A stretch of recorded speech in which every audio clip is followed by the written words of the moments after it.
Hello everybody, I'm Boris Kozlov. I'm a bassist and the junior musical director in the Mingus Big Band, Mingus Dynasty and Mingus Orchestra. Saying hi to all my bandmates and all the beautiful guys in the office, Zach, Liz and Sarah. Saying hi to Alex Foster, my senior musical director partner. This is usually the night when we play at the Jazz Standard. We've been doing the Jazz Standard with the Mingus Big Band and Orchestra for the last 12 years now. And well, in these times, this is as close as we get to the Jazz Standard. Here's the famous building, you know, on 23rd Street on Broadway. Jazz Standard is on 27th. Usually we start the concert at the Jazz Standard by just playing. And then we talk, but this way we've been doing it every Monday now with different members of the Mingus Big Band and Orchestra. I just want to greet you, say hello, and I want to play a little bit for you. And playing solo any instrument is pretty interesting and challenging, and especially in the with the sensibility of we all being soloists, and we all usually wait for our spot to take a solo. So this is very interesting, and it's very interesting to conceptualize this stuff. And obviously Charles Mingus was a bassist. Actually, his birthday is 2 days from now. On the 22nd, Charles would have been 98 years old. So a happy birthday to Charles. And of course, happy birthday to Cy Johnson, our favorite, our chief arranger, who worked with Charles for many, many years and who turned 90 last week on the 15th. Also, happy birthday to Sue Mingus, who turned 90 years old on the 2nd of April. So this is a very special birthday month. And we want to say hello to everybody out there. And I will start with the Haitian fight song, because this is sort of like the penultimate bass song. At the time when I came into the band in '98, Cy Johnson just wrote the chart on Haitian fight song, and I loved it, and I had my hands full, and I talked to Cy a lot, and I talked to Sue Mingus a lot. And Sue actually, she kept saying every time, she said, Charles used to tell me that in order to play Haitian fight song, you have to get angry. And that was a really great piece of information. But then I started thinking, well, you know, I can use the usual gamut of feelings that Mingus's music and Mingus's writing and his playing provided. So it was pretty interesting to conceptualize, especially the intro. So I'll play Haitian fight song for you, which Mingus wrote in the 50s, being inspired by the Haitian Revolution. He was noting that this was the first nation south of the United States who became independent as a result of the revolution. So this is called Haitian Fight Song. Mingus played it on 3 different recordings, the alternate titles to it, but I will play my own arrangement, but incorporating what Cy Johnson wrote for us in the big band. So here's Haitian Fight Song.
yeah.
Oh yeah.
That's Haitian Fight Song, my version, today, April 20th. I am noticing that it's getting a little dark, so I think I will turn the light on, especially since the next piece I'm about to play, I would like to read it. And the reason I'm going to read it because it's a beautiful, beautiful piece. I never played the melody to it because it's typically a trumpet feature. And this is called Portrait, and this is on our it is on our latest CD actually, called Mingus Sings. This is the spot in the at the live gig when we usually after playing the first song, we usually announce musicians and we brag a little bit. One of the bragging points for us is the fact that Mingus Big Band is a Grammy Award winning big band, because the recording from 2010, live with the Jazz Standard, it won a Grammy for the best large ensemble in jazz. So we would like to usually announce that and announce all the musicians who played in the band, and then maybe move on to the next song. But before I move on to the next song, I want to mention a couple of things. First of all, we always talk, musicians always talk about Mingus as being a great amalgamator, somebody who combined many different things from many different styles and angles and times. And indeed, I oftentimes think of Mingus's youth when he was playing trombone and then bass and then cello, and trombone and cello and then bass, and he was studying a lot of classical music, and he developed true affinity for modern, so to speak, the 20th century early French composers, also Igor Stravinsky and Prokofiev and Shostakovich and people like that. And he would combine the disciplines a lot, and he would make classical forms. He would bring classical forms into jazz and make large forms and so forth. I want to try incorporating the idea of Mingus's classical background into playing one of his ballads, which, like I said, is usually a trumpet feature. It's a beautiful piece he wrote in the 50s. He actually wrote it for the singer who, we don't know his name, but according to the story, he chickened out. The piece was too hard to intonate, so he did not do this piece. I also want to tell you something about what I'm about to do. I'm about to cheat. Cheating is not playing solo.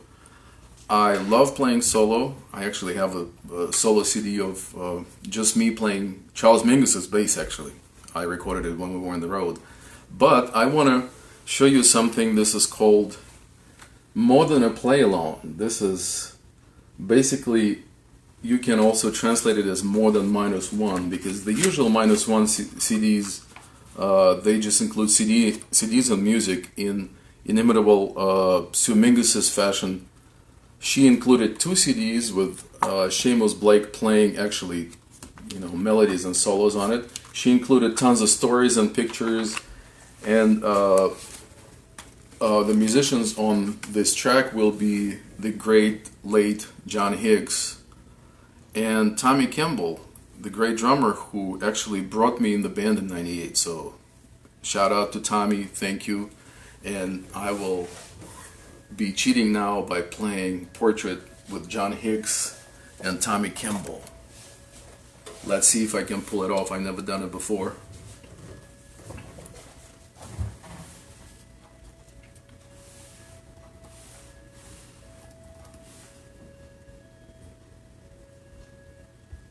Portrait.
So this is Portrait, my first time playing it, and it's an incredibly beautiful melody, and actually the melody reminds me of some music by Debussy or Satie, and what I just tried to do is I thought of taking the jazz ballad back to classical world, sort of like incorporating one of Mingus's favorite bassists in classical music, Sergei Kusevitsky, who had a particular bowing style. So I thought of maybe, it's Mingus was the one who took classical forms into jazz and classical academic ways of expression. I thought of maybe it would be fun to do the opposite and take the jazz ballad into the classical world.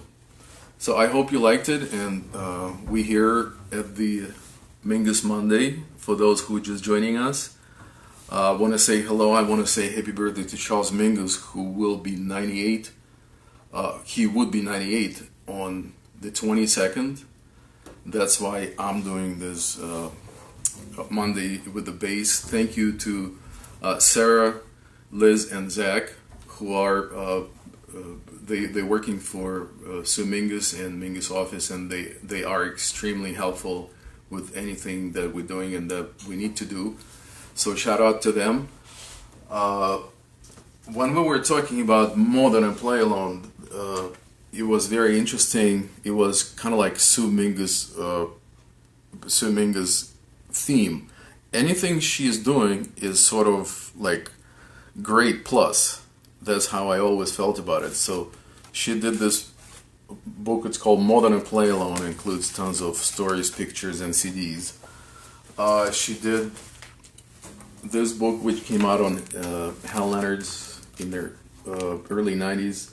This is called More Than a Fake Book. I think every single musician in the Mingus band kind of lives with this book, because we constantly play the music and we constantly need to go and look at the charts, chords, the stories. This is really, really great. So I just want to let you know that these things do exist out there, and I'm thinking of playing something very unusual. It's not even something that we often play on Mondays or being on tours, but I kind of fell in love with the song. I actually wrote an arrangement for the orchestra maybe a year and a half or 2 years ago, and the orchestra members seem to like it. I love this song for its quirkiness and for its kind of like in your face feeling. This is called Monk, Bunk, and Vice Versa, and for many years the only recordings of it existed on some sort of bootlegs, which people caught Mingus playing in the clubs in the 60s, and they Sue Mingus always fought bootlegs. She would just run into the store and grab anything that she sees was illegal. So this song was only on bootlegs. Then later on, it was discovered that Mingus meant for this song Monk, Bunk, and Vice Versa. Obviously, it's Thelonious Monk, Bunk Johnson, the great trumpeter from early jazz from New Orleans, and Vice Versa. He meant for this song to be a part of Epitaph. And Epitaph, in case you don't know, and again, we always talk about it on Mondays at the Jazz Standard, it's a 3-hour long, basically jazz symphony for 34 musicians, and it has many, many movements, and it's been debated which songs belong or which songs don't, but Monk, Bunk, and Vice Versa definitely belong in the Epitaph. When we did 3 or 4 times the actual Epitaph production conducted by Gunther Schuller, I remember the song always being there. And you'll hear how Mingus cleverly and interestingly borrows from themes from Monk. He used to repeat, I guess, Stravinsky code that good composer borrows, great composer steals. So this is Monk, Bunk, and Vice Versa.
So this is Monk Bonk and vice versa. There's a very particular background which was always present on all the recordings, and I tried to incorporate that into my little arrangement as well. It's this part.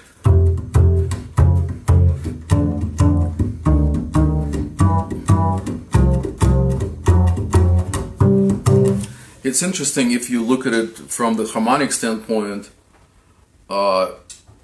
From the first look, it doesn't make much sense, but then if you just look at the logic of it, it works perfect. And in the arrangement that we have in both big band and the orchestra, it's always the most exciting, rousing moments. And I also read in More Than a Fake book that sometimes guys would play these parts with almost like clusters and play it as sloppy as possible, and that's why once in a while Mingus would rename the song as Monk, Funk, and vice versa. So I hope you guys maybe developed some questions, suggestions, or comments. We love our audience. We always talk to our audience for a long time after the set is over, and we love talking to our fans, and we see many different people from all over the world, but we also see some regulars whom we love, and seeing your faces in the audience always brings a special energy. So we want to thank everybody for watching, and I hope maybe there'll be some questions, and I also hope that maybe we can talk to Zach. Hey, Boris. Hey, Zach. How are you? Hey, beautiful playing, man. It's such a treat to hear you. And thank you so much. I miss you guys so much. Oh, we miss you. This is a treat, a real treat to be able to jump inside your musical brain for a half an hour. You know, thank you. Thank you. It's always a pleasure. You know, it's always inspiring because I watch Dave Kikoski. And shout out to Dave, and he's one of my best friends and one of my teachers, and seeing him perform like this, you know, this is truly inspiring. I've just been, you know, talking to him and listening to him for the whole week.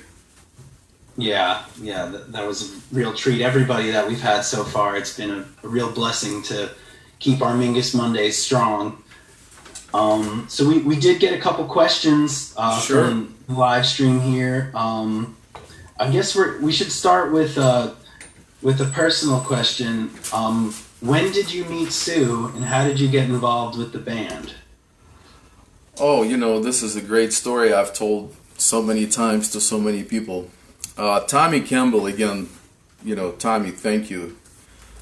I've known Tommy for a long time prior to joining the band. At some point, they just needed a bassist, and Tommy recommended me. That's a big step to take, you know, because this is a serious super pro situation. I came in and played Thursday at the Fez, where the band was playing at that time. That was the first home for the Mingus Big Band, which Sue Mingus put together in '91. So I came and played, and surprisingly, Sue was not there, because she would always be there sitting in the same alcove table with Cy Johnson and with the you know, other people closely connected to the band. So she was not there, and I thought, okay, you know, I didn't, you know, put much thought into it. I was just playing with all these guys, and was my first time playing, you know, with all this incredible, you know, Tommy was playing drums, which was a great support, but, you know, I've never played in my life with John Stubblefield, Ronnie Kuber, and Steve Slagle, and Eddie Henderson. Just incredible. So I played that gig and was really happy and came back home, and then I received a call from Miss Mingus for the following Thursday. And that was a very interesting thing that I remember for the rest of my life. I asked, why are you calling me back? Because you never heard me. And she said, I didn't have to hear you. I made 14 phone calls. And that was as heartwarming as educating, you know. So that's basically how I wound up being in the band. It's such a great story. So we got some more.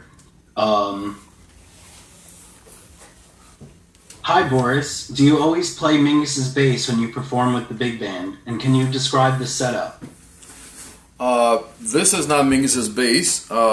We did use Mingus's bass for many, many years, even taking that bass on tours, flying with it, and actually one time the now defunct Continental Airlines did something to it that we had to repatch the side. You know, the side of the bass had to be repatched on a flight from Newark to Kansas. But then at some point, we collectively with Sue and the guys at the office, we decided that maybe we shouldn't take that bass out for more work and just use it on special occasions such as the Mingus Festival high school competition, when we play the whole week of the Jazz Standard and we play with the Dynasty and do clinics at the new school. So for such special occasions, the Mingus's bass comes out, and it's been maintained by David Gage for all these years, and it has Tomastic Weig strings on it, and that's the setup on the Mingus's bass, which is Mingus's bass is 1927 Heimlich Roth German luthier. It's smaller than this one, and it has more kind of like sloping shoulders, so it's easier to get around. And actually, in the string on this particular bass, I took notes from Mingus's setup because I like the feeling of the bass so much. I wanted to approximate it on this bass. Amazing, thank you. We got another question here about Epitaph. Please talk more about Epitaph. Questionable movements, any performance that have happened, anything really. Amazing story. This was originally, Mingus planned this to be this grand scheme, grand scale performance at the town hall in June of 1964. He hired incredible amount of great, musicians for it, and he started writing. Then at some point in late April, the town hall calls and says, look, we cannot give you that date. We're moving the date up 1 month to May.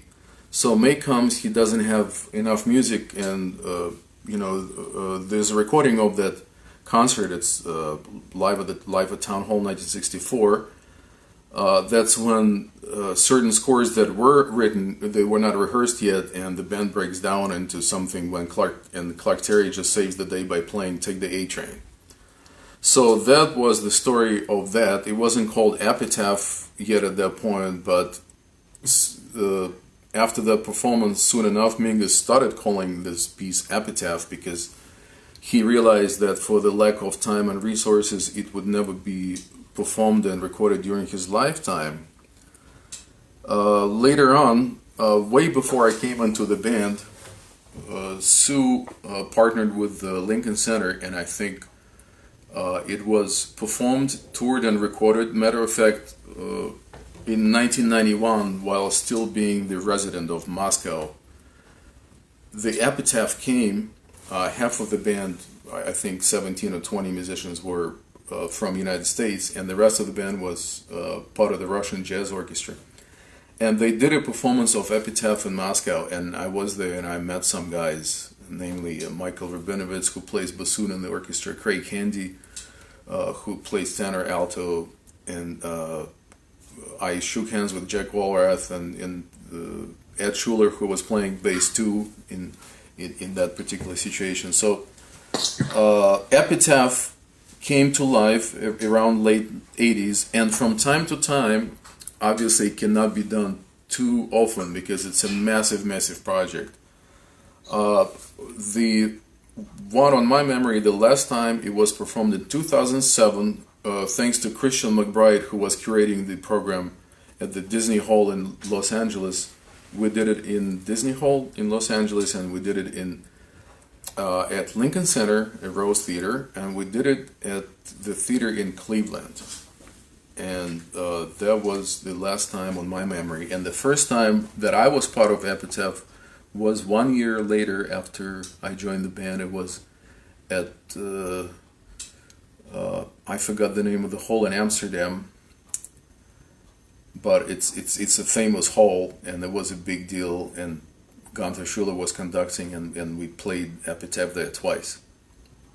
So Epitaph, basically, it was Epitaph during Mingus time. Now it's a recurring success. It keeps being played, but also it keeps being inspiring to us in the band. We think of it. We think of the compositional aspect of it. We think of the mosaic aspect of it. We build the sets thinking of it. Sometimes we just pick the tunes from Epitaph that only belong to Epitaph and make a set out of it with arrangements by Cy or Cy Johnson. Once again, happy birthday, Cy. So that's the thing about Epitaph. Amazing. Thank you, Boris. We got a couple more questions here. How does Mingus stand out as a bass player, as a soloist? Many people know him as a composer, and you don't hear enough about him as a soloist and a sideman. Can you talk about that at all?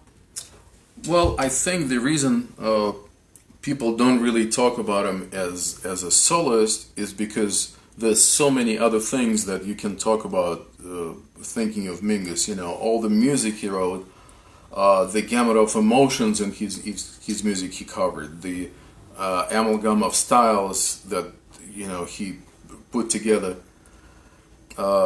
Plus, all the famous stories like about Mingus being, abrasive, being like very sharp, about being very soft, about, all this stuff. It kind of like covers many of his traits. I loved reading his own quotes when he would say that, anything that you might perceive as achievement on the bass, for me that comes as a result of hard practice. Anything that comes in a way of playing piano and composing it just comes easy. It comes from above. So I would say, you can hear 2 or 3 bars, and it's Mingus.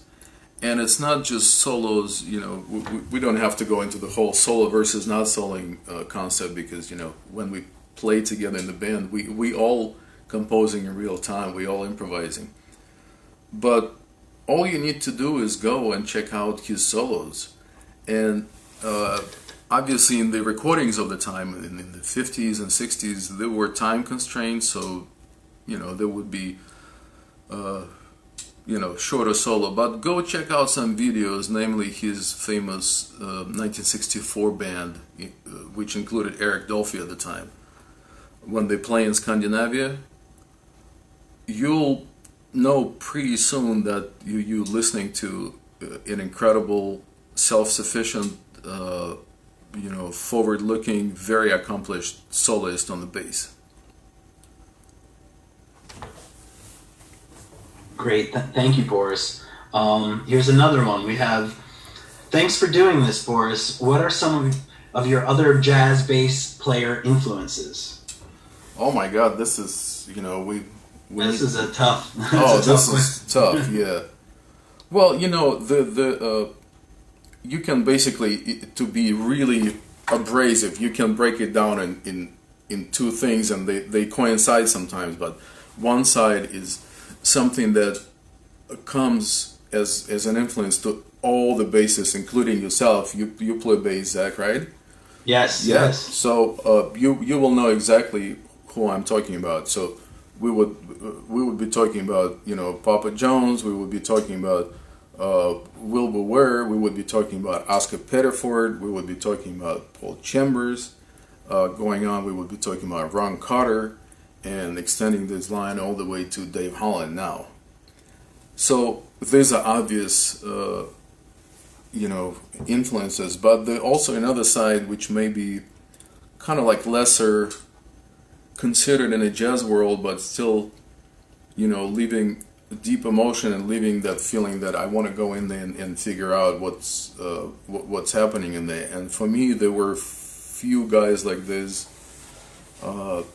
on the Cuban side of things, there would be Israel Cachal Lopez. His lineage went all the way to Andy Gonzalez, rest in peace, who passed away last week. So, thinking of Andy. Yeah, Henry Grimes, too. Henry Grimes, too. Henry sat in with us. I remember vividly that night at the Jazz Standard. He came in and sat in on Haitian Fight Song. So rest in peace, Henry Grimes. Yeah, just 3 days ago, right? Yeah, it was very recent. Like crazy times. Yeah. But thinking of bassists, I would think of some other guys. Say when I was growing up, I didn't know of James Jamerson, for example, and that's a very important guy. And I had no idea who played with Stevie Wonder when Dave Kikoski played me the tape of them playing live in Brazil, and I put actually a lot of time into researching that Scott Edwards, who is not really known in the jazz circles, but I would say around for those times as ready and as important and as worthy checking out bassist and musician as Jaco. So some guys just impress you without you knowing who they are, and they leave a mark on you. So yeah, especially somebody like Jaco. I mean, it must have been quite a trip for both him and Mingus when they were working on the the Joni record together. Yeah. I mean, talk about an electric bass player allowed to play Mingus's music that way. Yeah, absolutely. And our senior musical director, Alex Foster, he's a lucky guy. He played with both of them. Yeah. Well, super lucky. Always in the set, we have to mention that Alex played with Charles Mingus. Our bass trombonist, Dave Taylor, Earl McIntyre, our trumpeter, Jack Walrath, French hornist, John Clark, and the orchestra, they all played with Charles Mingus, and we cherish this lineage, and we cherish your guys' wisdom, which you always kind to share with us. So just want to say hi and thank you. Thank you, Boris. We have a couple more. Sure. People are coming in with questions here. How do you reconcile different versions of the same tune between the big band and the orchestra? Do you compare them, or are they completely independent of each other? Sometimes the song goes just the way it goes, whether it's the way Mingus conceived it in such a way, or whether whoever wrote arrangements, they thought of that's how it goes, and the orchestration is different. But sometimes the versions are completely different, and it's kind of fun. So there's not much really, mental work there. You just play what's there, and you try to understand the shape of the song. You try to understand where the events happen, where the highs and lows are, and you roll with that. And certainly certain things, like for example Cy Johnson's arrangement of Toto Moto, which we played in the orchestra for years and years, it definitely helped to know, because it's basically half of it is the academic writing. It's note for note. You play it the way the conductor would conduct. So for us playing in the people playing in the orchestra, and then kind of like crossovering to the big band and playing the new arrangement with the big band, which also Cy Johnson wrote for us a couple of years ago, and we just recorded it in the late January for the new recording, which is secret for now, but it starts being not so secret slowly but surely. We did this massive recording, and it's probably going to be the Mingus Centennial. So I'm thinking of Toto Moto. Knowing the music definitely helped playing it in the big band. But sometimes the differences are fun, But it's not as hard as one might perceive. Thank you, Boris. We've got one or two more here. Sure. Let me just see. I'm pulling them up. We did just speak about the bass, but somebody asked what year the bass was made, and I think you already mentioned the string gauge, but they were asking about the string gauge, or maybe when you got the bass, or maybe what his string gauge was. We're talking about Mingus's bass, right? Yes, yeah. Yeah, it's 1927 Heimlich Roth, R-O-T-H. The string gauge was always Weich, which means light in German, I believe. It's the lightest gauge of Tomastic.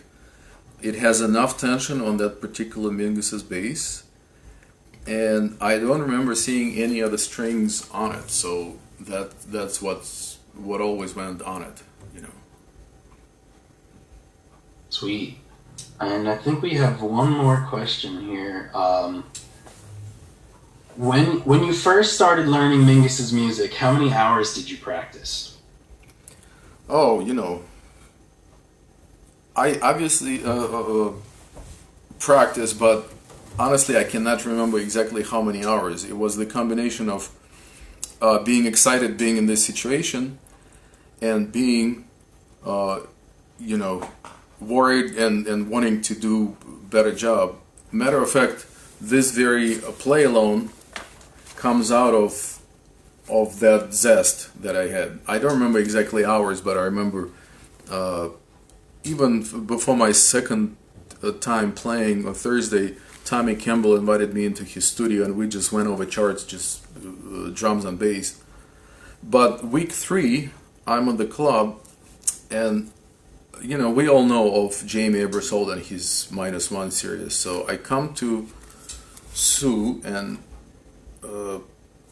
I ask, you know, if there's a -1 for Mingus's music. And she says, no, there's not, but why don't you make one? And that's typical Sue, you know, just take the new guy and put him on this job. So I started, that's when I started not just practicing but researching day and night, because I was entrusted with producing this, and it was my 3rd week of playing Mingus's music, and I had about 2 weeks to prepare for the recording of this. And that's when, like, I remember at that time not just practicing but researching, listening to every possible version of every possible song, talking to John Hicks about chords and everything. So from then on, it just became this big rolling ball, you know, with the increasing speed. Amazing. Well, thank you so much, Boris. We're so honored and happy to have you here and be a part of this whole organization, and to be, you know, carrying the torch of this music, and you know that we need you, and we need others to continue doing what we're doing here. Thank you guys. Yeah. You really help us with everything, and without you, it would be really hard to do. And without you, it would be really hard to do Mondays, and you know, the festival would probably even exist. So thank you, Liz. Thank you, Zach. Thank you, Sarah. Thank you, Roberto. Thank you, Sue. And thank you, Charles, who would be 98 on the 22nd.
all know who I'm talking about.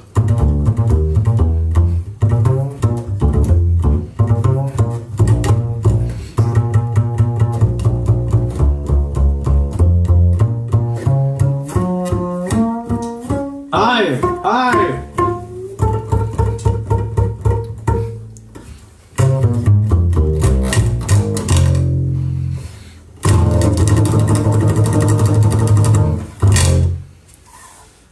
Yeah, thank you guys. Boris, thank you so much, man. That was such a treat. Next week we have David Gilmour on guitar, who's going to be joining us. David Gilmour, great guitarist, whom I was so fortunate to have on my last trio recording. Really, really looking forward to Dave's performance. And thank you guys again, and thank you to all my friends, and to all our fans, and to all the musicians in the Mingus band.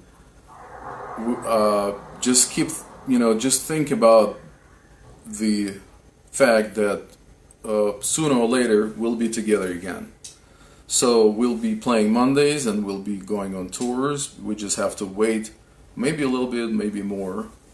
But meanwhile, let's keep thinking of the music and keep the music going. And happy birthday to Charles. Well said. Thank you so much, Boris. Before I forget, a very important piece of information. My son made the sign. We don't have work now, so we would like for you, if you would consider doing that, to contribute some money to our collective fund, and it is at paypal.me/mingusbands, plural, paypal.me/mingusbands. I hope everybody can see the sign, and I'm glad I thought about it. Thank you guys, and I'm looking forward to seeing and hearing Dave next week, the great Dave Gilmour. Awesome. Thank you so much, Boris. Bye. Have a great evening, everybody.